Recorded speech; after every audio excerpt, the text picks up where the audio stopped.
Father God, I thank you for this opportunity to spend some time talking about games and talking about you. I pray that it would be a fruitful conversation, Lord. I pray that you would be glorified and that people would come away with um,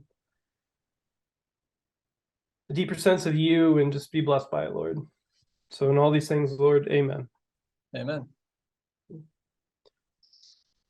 So, yeah, my name is Brock Henderson. I'm an Iowa-based independent game developer. You can see stuff about my work and more about myself at brockhenderson.com and Pixel Brock on Twitter. And yeah, I'd just like to thank Michael for this opportunity because I want to talk to you about creating games through the lens of love. It's something that I've been thinking about for the last couple of years. And to get started, I'll just tell you a little bit about myself. So when I grew up in the 80s. And in the 80s, they had these things called arcades. And they were these wonderful, magical places. A lot of people didn't have games on their phones or at home yet. The Nintendo didn't come out for a few more years. I was born in 1980, and the Nintendo came out later. But there was these arcades, and when you walked into an arcade, it was just you were bathed in neon light, and there were all these sounds and Yeah. flashing lights and all these different cabinets that were trying to attract your attention. And from the first sight, I just fell in love. And sometimes my mom would drop me off at the arcade in the mall and leave me with like $5, and she'd go shopping, and when she'd come back I'd be all sweaty and shaky and stuff. So I fell in love with games at a young age, and making games is really the only thing I've ever wanted to do. But during that time, I didn't know how to go about that, right? There weren't as many like game design programs, and finding information on how people made games at the time, it was a lot harder. We didn't have the internet where you could just easily search for information. So my path into games was kind of a long and winding road. So because I couldn't necessarily find a good game design program that aligned, I guess, with what I was looking for also spiritually. I attended a Christian university called Judson. It's in the Chicago suburbs, and there I got a visual communications degree, which is basically like graphic design at the time. But I also studied interactive design and 3D. And I thought 3D would be the way that I got into games. So after graduating from Judson, I went to Seattle and got some more 3D training in Maya and character animation. And I pursued games for a couple years, and I got my portfolio together and did some like internships at some places and stuff. But um, everything, the doors just kind of kept closing. And so for a period of time, I thought that I kind of had to let my dream of making games die. So I started a design studio with some friends from college, and we started doing a lot of web work. Flash was big back in the day. And being in the Chicago area, a lot of the big marketing firms are there that do ad agencies and stuff. The big ones are there. So we got to team up with a bunch of the big ad agencies and do work for some big name brands. And we also did a bunch of work for organizations in the Christian sector, such as Awana and Crossway and Tyndale. There's a lot of Chicago, kind of that area has a hub of like Christian publishing as well. So the first half of my career, for like the first 10 years, I was a creative director for a studio I started. And still hoping to get into games. I would read game design books and things. Like I couldn't let the dream die, but it was kind of put on hold for a while. And then eventually the iPhone came out, and we were in a position to be able to start making some games for that. And so the second half of my career, the last 12 years, I've been a full-time independent game developer. And like I said, I kind of got into games through doing making small mobile games. Also, we eventually were able to do some Flash games for a couple of clients. And also over the course of that 10 years, I taught myself how to program. That was always one of the big hangups. I came from the art side, and I had a lot of friends that studied computer science and stuff, and I could never talk them into making games with me. So the programming was always the hangup. So in that 10 years, I worked really hard at learning how to program. And so now primarily I do programming with also some art, but it's been really helpful to me to be able to like close that loop. So these are a few of the games that I've worked on over the past 12 years. I've worked on a lot of different stuff, a lot of different platforms. Shipped over 25 games.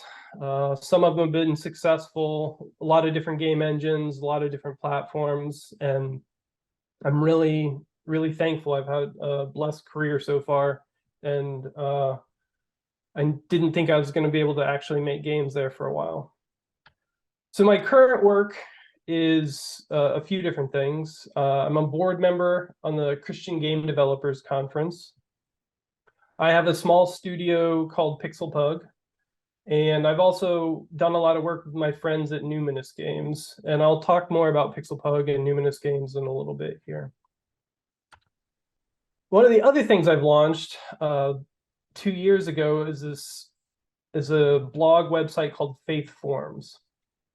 And it's a blog for working professionals in the industry that are believers, and it's a place to collect our thoughts. And this is kind of where this talk has been birthed from. A lot of these ideas have been percolating for a while. And on the blog, we talk a lot of different things, and but at the heart of it, it's all kind of trying to answer this question, right? This is, what does it mean to be a Christian who's a game developer? And I think it's a big question. I think it's a good question. I mean, do Christianity and your faith intersect with game development? I believe it does. And to kind of go about answering this question, we're going to talk about GPS. Now, if you're familiar with GPS, you probably have heard of the concept of triangulation. Triangulation is like the mathematical algorithm the GPS uses to take known locations, and usually cell phone towers at this point, and try to put you in a side of a triangle to get your proximity. So we're going to take this idea of triangulation, and we're going to take some scripture and try to figure out a starting place for this idea of how Christianity and game development intersect. So the first verse here is from Colossians 3:23 and 24. So whatever you do, work at it with all your heart, as working for the Lord, not for human masters, since you know that you will receive an inheritance from the Lord as a reward. It is the Lord Christ you are serving. So the first thing that stands out to me is that first clause, whatever you do. Whatever you do is a pretty big clause, right? Like that includes, in my understanding, everything. So no matter what you're doing, whether you're eating or you're sleeping, whether you're working as a teacher or a plumber or digging a ditch or making games, we're supposed to work at it with all our heart as for the Lord. And the other thing that I get from this verse is that there's a way to do everything, from specifically talking about work here, but I think it extends broader to all of what we do as humans, is that there's a way that we can do it that's worshipful. And I believe that two people can be doing the same exact tasks, the same work, and one of them can be worshiping the Lord, and the other can be cursing the same God. So the second verse comes from the Gospel of Luke. And to set the stage on this, the religious leaders of the day are trying to trick Jesus, right? They're questioning him. They're trying to get him to trip up and make a mistake so they can discredit him and ultimately get rid of him, right? They're making a bunch of trouble. So the question that's set up here is from a religious leader that says, Jesus, what must I do to inherit eternal life? And Jesus replies and answers him that you know the law, you've read it. How do you understand it? And this is his answer. So the religious leader says, love the Lord your God with all your heart, with all your soul, with all your strength, and with all your mind. So that's the first commandment. And the second commandment is love your neighbor as yourself. And then the religious leader tries to justify himself and ask Jesus, well, who's my neighbor? And then Jesus talks about the parable of the Good Samaritan, right? And if you remember the story, a guy is traveling along a road, he gets beat up and he gets his clothes stolen. He's left there hurting on the side of the road. And then these religious leaders eventually come along, religious people, and they pass right by. And then eventually a Samaritan person comes and sees him and is prompted to move, right? He picks him up, he bandages him, he takes him to an inn, and he pays the innkeeper to take care of him. So the answer to the parable, right, is the Samaritan was his neighbor in this case. So this love your neighbor as yourself is kind of an interesting question, because in our hyper connected age of where we have technology and we have news about people around the world, and I'm 1,500 miles away from you right now, and we're connecting through Zoom, I believe I'm your neighbor in this moment, and I'm supposed to love you like I love myself. And you should be coming away hopefully blessed with our time together. At least that's my hope. And now, as game developers, in addition to being able to connect from long distance and stuff, what we put out into the world, I believe we are responsible for how that affects people, right? We might not be face to face with the person playing our game, but they're going to be inhabiting our worlds for a while, our creations, and that's going to have an effect on them. And I believe that we are neighbors at that point as well. So the final verse I want to talk about is often referenced as the Great Commission, right? This is an important verse. To put it in context, Jesus has died and come back to life, and he's appearing to his disciples. And this is the final instruction he gives them before he goes back up to heaven. So there's a lot of weight to it. And he told them to go into all the world, preach the gospel to all creation. Whoever believes and is baptized will be saved. Whoever does not believe will be condemned. And he was speaking directly to his disciples at that point, but it extends to all believers, right? We're supposed to be loving our neighbors, teaching them about the word, preaching. We're supposed to be sharing the gospel. So that brings us to the lens of love. Now, a quick brief aside here. I'm sure you're probably familiar with Jesse Schell's book, The Art of Game Design. It's a fantastic book on game design. And it's probably in my top 3. We have it in the Biola Library, I think, too. Do you? Yeah, it's a fantastic. So for today's talk, I'm going to be using his metaphor of lenses. And in his book, he goes through a whole bunch of lenses. And I believe lens 100 in the new edition is titled The Lens of Love. But we're not talking about the same things, him and I. In his lens of love, he's talking about examining if you love your project and if your team loves your project. And so we're talking about something completely different here.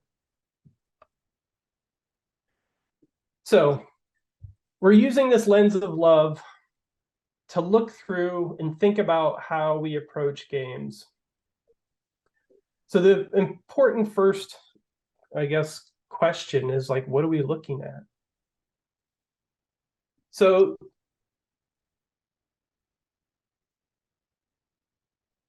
of course, we're looking at games, just like Jesse is looking at games. But I believe that if we only look at games and not zoom out to the whole picture, we're missing so much more.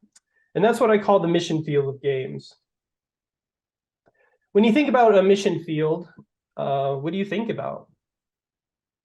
For me, most of my life, I've thought about some faraway land, as dusty and people wearing sandals, often in a third world country. I think I got a lot of those pictures from missionaries back on furlough, and I'd be sitting in church while they're giving their slideshows, talking about what they're doing. As a child, I was freaked out about being called to the mission field, right? Like I didn't want to be taken out of the comfort of my culture, and I didn't want to be taken away from games and TV shows and all the things I loved. And it wasn't until about my 30s where God showed me that that's not what mission fields are at all. Like that's a small sliver, right? Like I was on a mission trip with Game Church at C2E2, which is like the Comic-Con for Chicago. And God opened my eyes to the fact that games are a missions field. And not only that, is that I was specially equipped to serve that mission field. And if you're if you love games the way I do, and if you are thinking about making a career in them, I would posit to you that you are specially equipped as well. So when I think about games as a missions field, this is kind of the picture that comes to mind.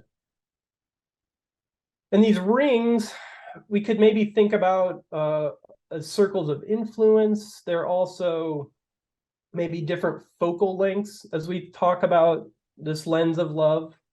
On the outermost ring are gamers, right? These are the largest population. It's over half the world is a gamer these days. And when we put out games, like I talked about before, like we're going to be interacting with these gamers in one way or another. It may be through social media.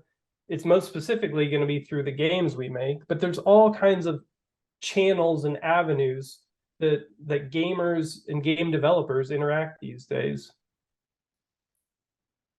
The next one in is like the whole game industry. It's a much smaller ring.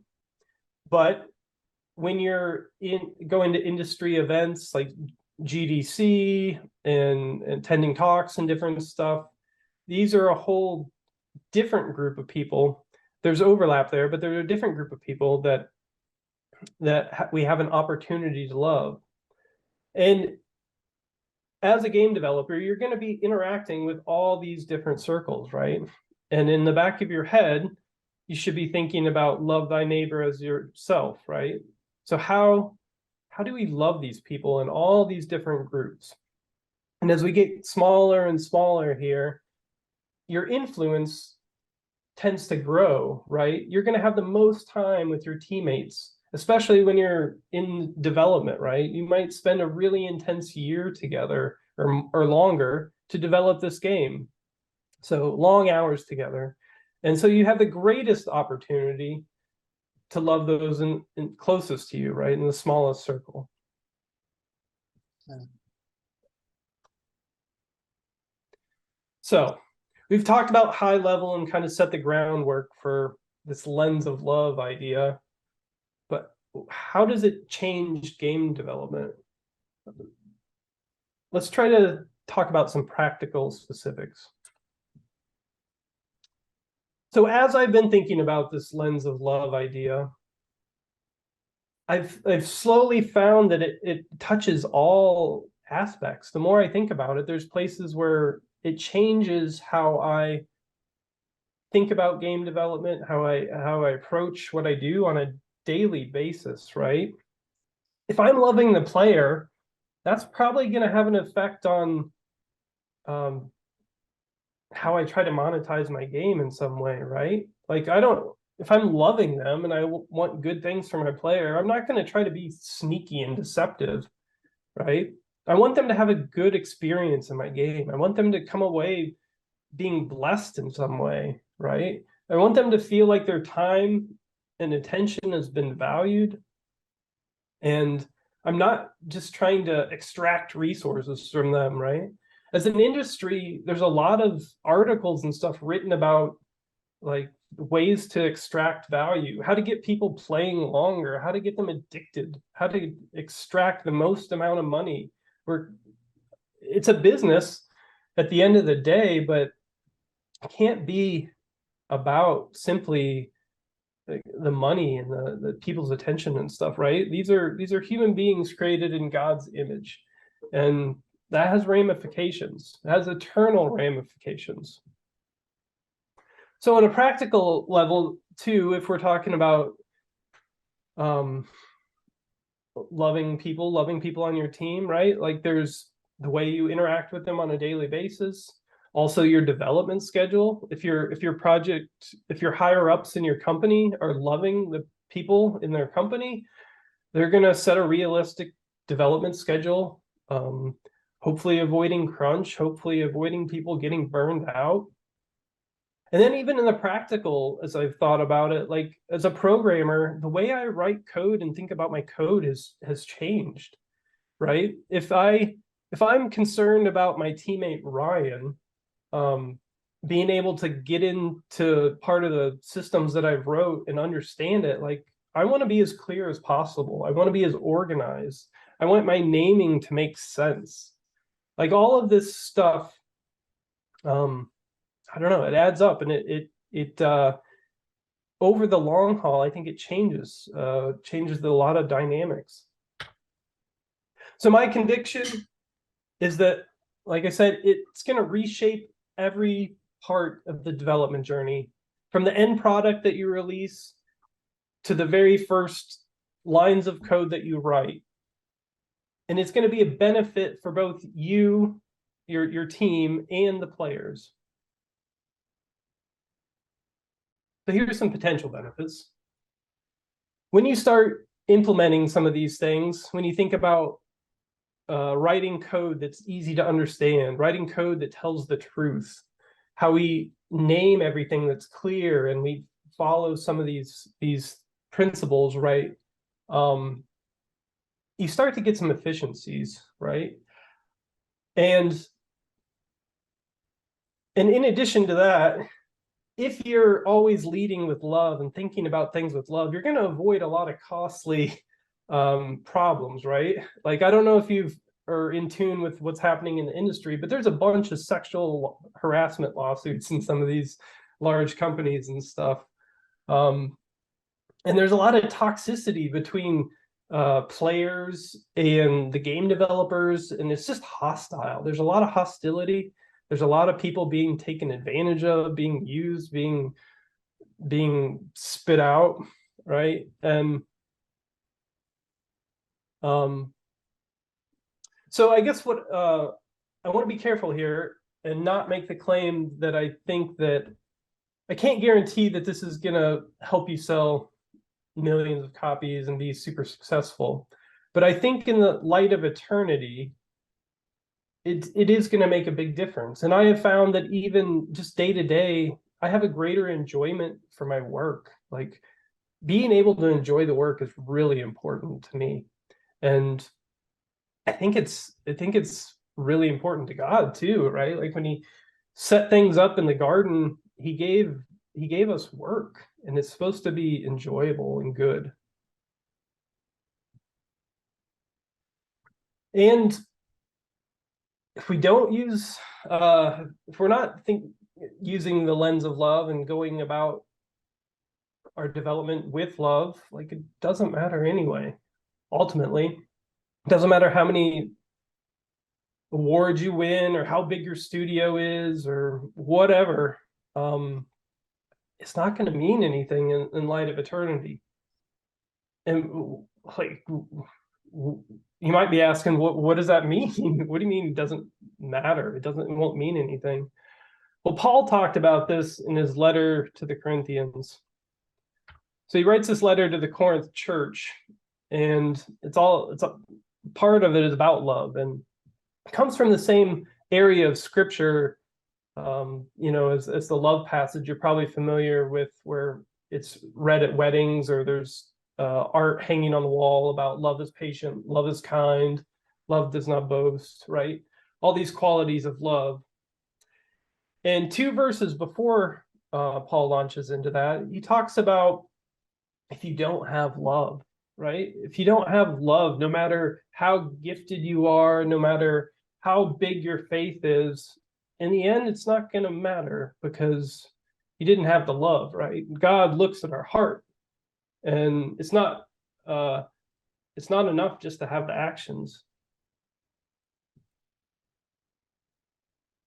So to end here, I'd like to just do a couple little case studies, and talk about some ways that we've been trying to approach this, right?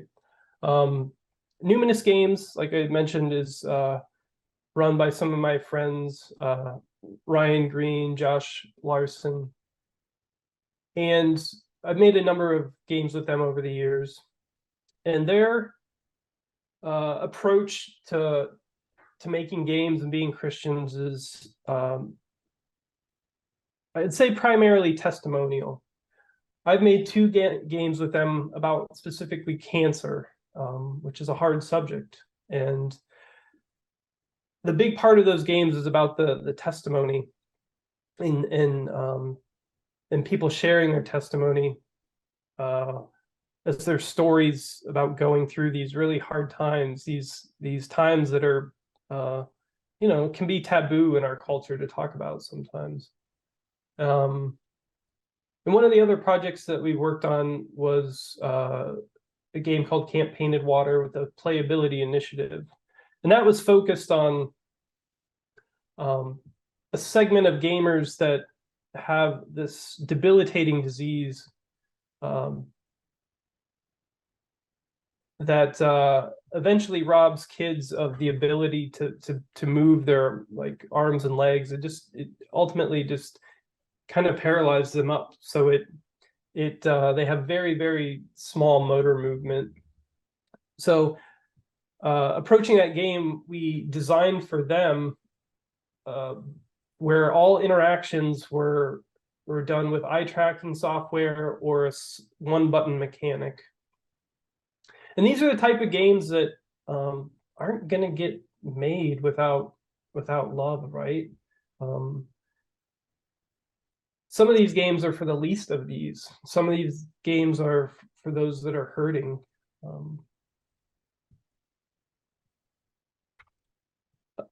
Pixelpug is my studio, and we're in the process of releasing a few games at the moment. The vision for Pixelpug is all about community. A few years ago, God impressed the importance of community on me. So I started reading books about it, and I found out that we are in an epidemic, and not a COVID epidemic, but a different epidemic, and that is the epidemic of loneliness. Even though people are highly connected these days, we're lonelier than ever. And the shocking statistics of it is that this loneliness is taking years off people's lives. In some cases, it's taken decades off. Researchers have found that being chronically lonely is to the equivalent of a health equivalent of smoking a pack of cigarettes a day. So the vision that God gave me for Pixelpug is, how do we make games that draw people into community? And one of the takeaways that I hope you get from this is that as a game developer, the game is only a portion of what you do, right? Your impact can be far greater than simply the games that you make. It's the interactions with people. It's the games are only a small part of the equation. It's a vehicle for helping to meet the needs of people that are hurting, people that are lonely, people that are looking for an escape, people that are angry and need a place to express their frustrations in a healthy way. And games are this amazing medium for that. They provide players with opportunities to create, to leave a lot of the hindrances behind that we have in the real world. So I'm happy to take questions, but I'd also like to have a discussion with you and get some of your thoughts on what it might look like to design games where you love your player. Yeah.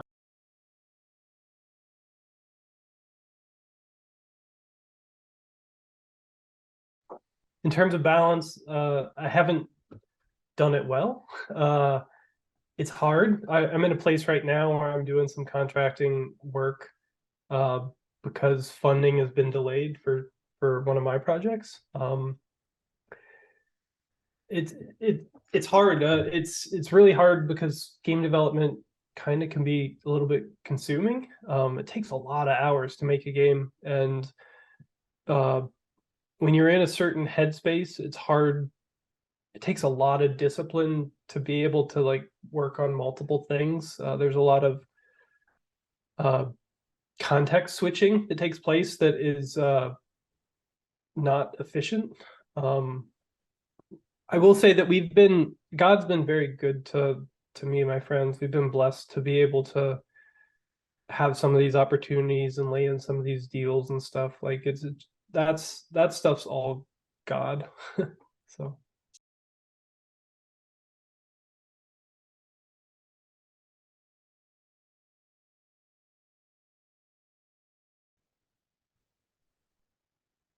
So I guess the inspiration of it was kind of just am built a certain way, and I don't like working for other people. There came a point where there's a point in my life where I thought that working on like high profile stuff would be, with big budgets and all of that, would be super rewarding and fulfilling, and it wasn't. And that was kind of like a I don't know, it was a revelation. It was a hard revelation to learn, right? So many people, like, where the world tells you that like fame and success and awards and all these things are going to be really fulfilling. And they're fun, but it doesn't last. It doesn't fill. So a lot of my struggle has been about like understanding work and my identity in what God says rather than what the world says or whatever else. Like the chasing doesn't turn out. So I had the first company I started, like I said, was a design studio, and I did that because I couldn't make the games I want didn't know how to make games, so I thought I would at least get to work with friends on some cool interactive stuff. So I was kind of settling, but I always knew I wanted to have my own company. So some of the games that I did, I started a mobile studio when the iPhone came out. Our business was so on the design side, we did a bunch of client work, and that paid the bills. And we were eventually able to build up enough buffer and stuff where we could start playing with iPhone stuff. Um, and then there was a season where God had me walk away from it all. Like I gave the studio to my friend, and I didn't know if I was going to do games anymore. But God ended up bringing me back to games, and I did a bunch of work with Numinous. But I always the whole time have had ideas. Like there's certain games. I have a handful of games I want to make before I die. And so I have these ideas, and I have the hope of eventually starting a studio again. But I didn't want it to be there had to be a why behind it, right? It couldn't be enough just to make fun games. Like it couldn't be enough just to make candy all the time, right? In a world where people are like hunger for something more meaty, right? So I prayed about it for quite a long time, and that's when God kind of got me showed me about this loneliness thing, right? And community, that importance of it. I've always been kind of a loner, kind of an introverted loner, and so community wasn't a big deal to me. But God really is impressed upon me, like its importance. Um, and I feel very strongly that not only is community important just in God's creation, but it's really especially important for what my next part of my career will be. So, and the way we have a bunch of ideas on the way we want to foster this, everything from some of our games being user generated content, right? To the ways we want to interact with Twitch and bring people in from being observers to participants to part of our community. We have a Discord community that we've been fostering. It's slowly growing. We put a lot of work into that. We want it to be a place where people are supported, where we celebrate people's achievements, no matter what they are.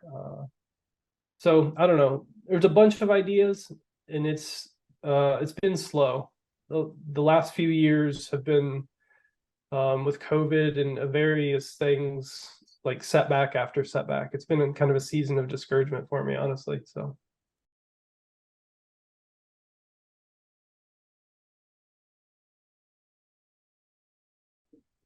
I think part of that is dependent on team size, obviously. When you're a larger team, you have less and less creative input unless you're the person at the top, right? But yeah, I think everything that we create in some ways, to some degree, speaks to who we are. We have certain tastes and preferences, and those get expressed no matter consciously or unconsciously, I think. So yeah, I do believe so, and I believe that's the way God is too, right? Like in the way we are images of him. So he is the creator, and Tolkien talks about it as we being sub-creators.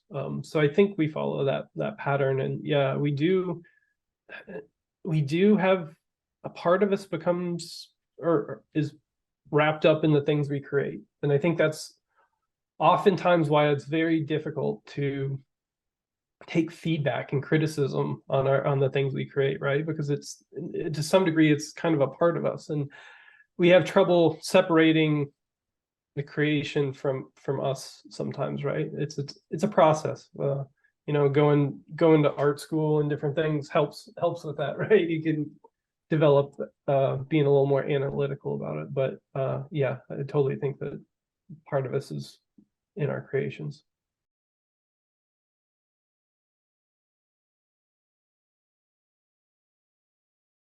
Hmm. um really good question. So I would say take it slow and do it in a way that